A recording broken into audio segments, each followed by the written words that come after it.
Today, I'm sharing with you how your workouts need to evolve specifically for women over 40. Are you doing everything that used to work when you wanted to drop a few pounds, but now you're actually gaining weight and feeling drained? It's not just your age, and it's not in your head. Your body is different now. I'm Lohre, women's fitness expert, and I have been through this myself with menopause. This is science-backed, hormone-informed training, not guesswork and no gimmicks. And yes, I'll be referring to research as we go, including the work of Dr. Stacy Sims, who I love. She's a leading expert in female physiology and performance. So let's dive into what's really going on with your body and how you can train smarter to feel strong, energized, and in control again. Let's start with what's changing in your body, because understanding this is the key to everything. Perimenopause is the 5 to 10-year transition leading to menopause. And during this time, your hormones are fluctuating big time. Estrogen and progesterone begin to decline, sometimes with wild swings from one week to the next. And eventually, as you enter menopause, those levels drop significantly and they stay low. So, what does that mean for your training and for your workouts? It actually means a lot.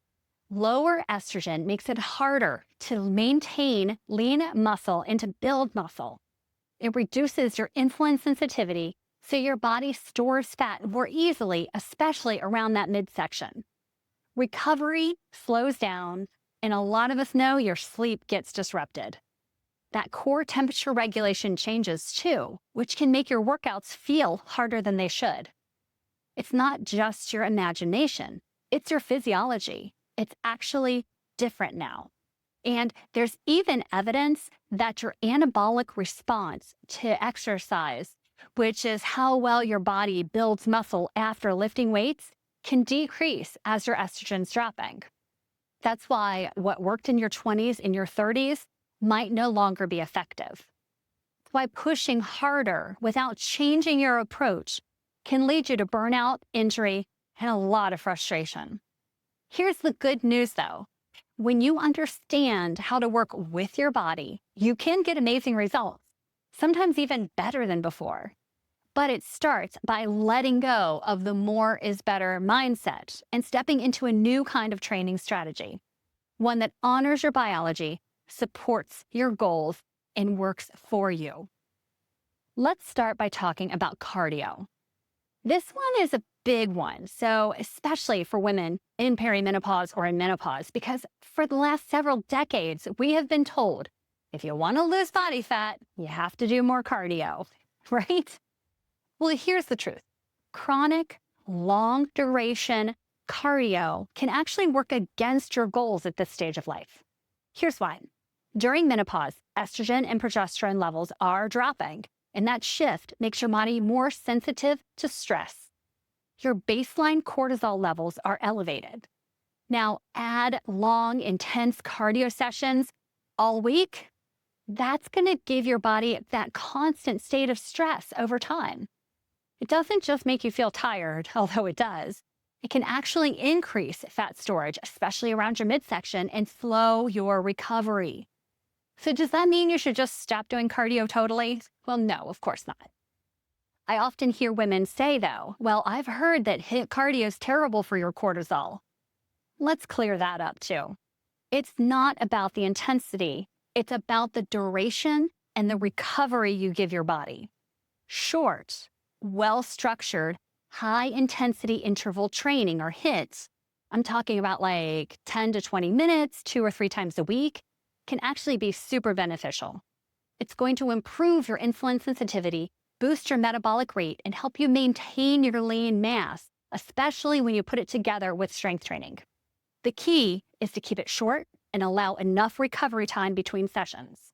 HIIT should feel sharp and powerful, not another grind-you-down cardio class. On the flip side, daily, low-intensity movement like walking is incredible for stress relief, for fat metabolism, and it helps your joints. So here's your updated cardio strategy. Trade those hour-long sessions for 20 minutes of purposeful HIIT interval training. Get at least 10,000 steps a day, most every day really, from either walking or just light activity. Avoid back-to-back HIIT or intense cardio sessions without recovery days. The bottom line is that cardio is not your enemy, but how you do it matters. We're not trying to punish our bodies. We're trying to support them. And that means using cardio as a smart tool, not as a blanket solution. Let's pause for a second. If this video is hitting home for you, go ahead and tap that like button so that more women can find this kind of information. And if you're navigating perimenopause or menopause right now, I'd love to hear what's the hardest part of adjusting your workouts. Is it the fatigue, motivation, just not knowing what's right for your body anymore? Drop the answer in the comments. I read every one of them, and I would love to hear how it's going for you. Hey, and don't forget to subscribe if you want more science-backed strategies, specifically for women over 40. We're doing fitness differently here. Now, let's talk about the most powerful tool that you have in this phase of life. It's strength training. If you have been putting all of your effort over the years into cardio, or if you've been avoiding lifting because you're afraid of bulking up, this is your sign to shift gears. After 40, women lose about 1% of muscle mass every single year if they're not actively training, and that accelerates during menopause. Less muscle means a slower metabolism, more body fat, and a greater risk of injury, weakness, and bone loss. But when you strength train with purpose, you preserve and rebuild that lean muscle. You improve insulin sensitivity, you boost your metabolism, and you strengthen your bones. That's something we have to protect as estrogen declines and we're at greater risk of osteoporosis. Here's what an effective strength training strategy looks like in perimenopause and menopause. You want to lift at least 3 times a week. If you plan it right, you could include 4 to 5 times a week. You want to focus on compound movements. Those are those big, full-body exercises like squats, presses, and rows. They give you the most bang for your buck. You want to lift heavy enough that you're actually challenging yourself. Think that 6 to 10 rep range with the heaviest weights you can safely lift, not 20 reps with the little pink weight. You want to feel strong, not just sweaty. Progressive overload is your best friend.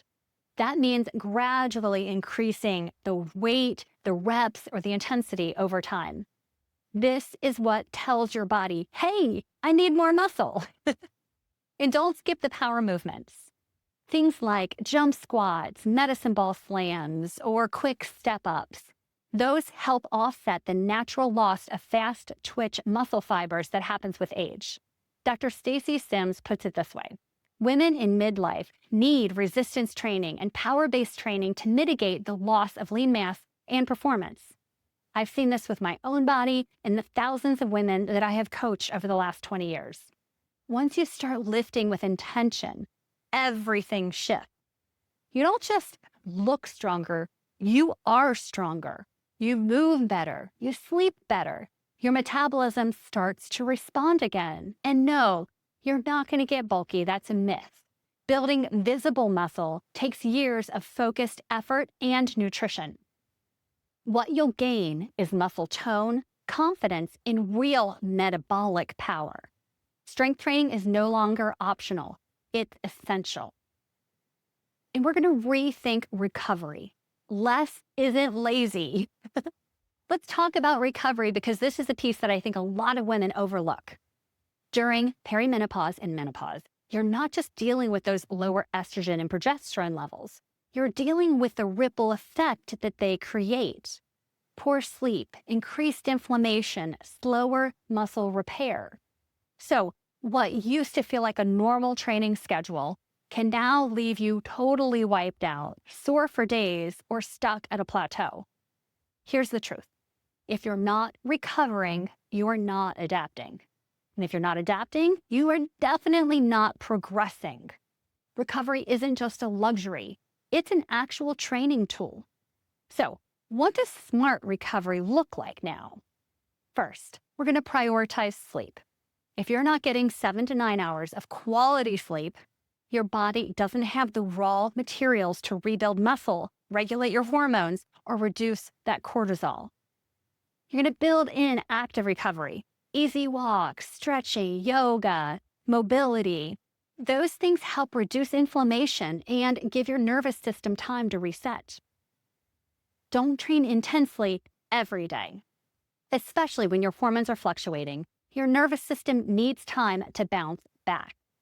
That doesn't mean no movement. It just means different movement. So you're going to pay attention to how you feel. If you're dragging through your workouts, if you're always sore, or if you're waking up with that wired but tired feeling, it might be a sign that your body needs a break. A common mistake I see, women think that recovery equals losing progress, but that's not the truth. Progress actually happens during your recovery times. When your muscles are repairing, your body adapts and you get stronger, and that happens in recovery. So what is an ideal week of training? Well, let's talk about what that looks like a little bit here in real life. So what I recommend for women that are in perimenopause or menopause, assuming that you're generally healthy and that you've been cleared to exercise, I come out at strength training 4 times a week. These workouts should be focused and intentional. Use compound lifts, challenge yourself with those heavier weights, and allow at least 1 rest day midweek and 1 on the weekends, or maybe 2. 2 to 3 short HIIT interval cardio sessions. Think about that 10 to 20 minute max. These can be sprints, something like biking, rowing, stepper, things that are really going to get your heart rate up. They should feel intense and you should get super sweaty, but don't do them on back-to-back days. And then every day, low intensity movement, walking, stretching, yoga, light biking. These kind of things are going to support recovery, circulation, and your mental health. Plus, walking after meals can help blunt the blood sugar spike, and it's going to support your metabolism. Then we're going to include mobility once or twice a week as well.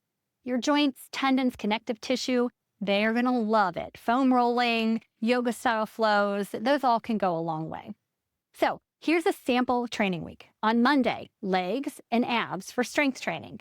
On Tuesday, HIIT, so short, powerful cardio plus yoga and stretching. On Wednesday, upper body workout day. And on Thursday, this is a rest day with mobility and walking. Friday, lower body strength training. And then Saturday, upper body strength training followed by a short HIIT cardio session.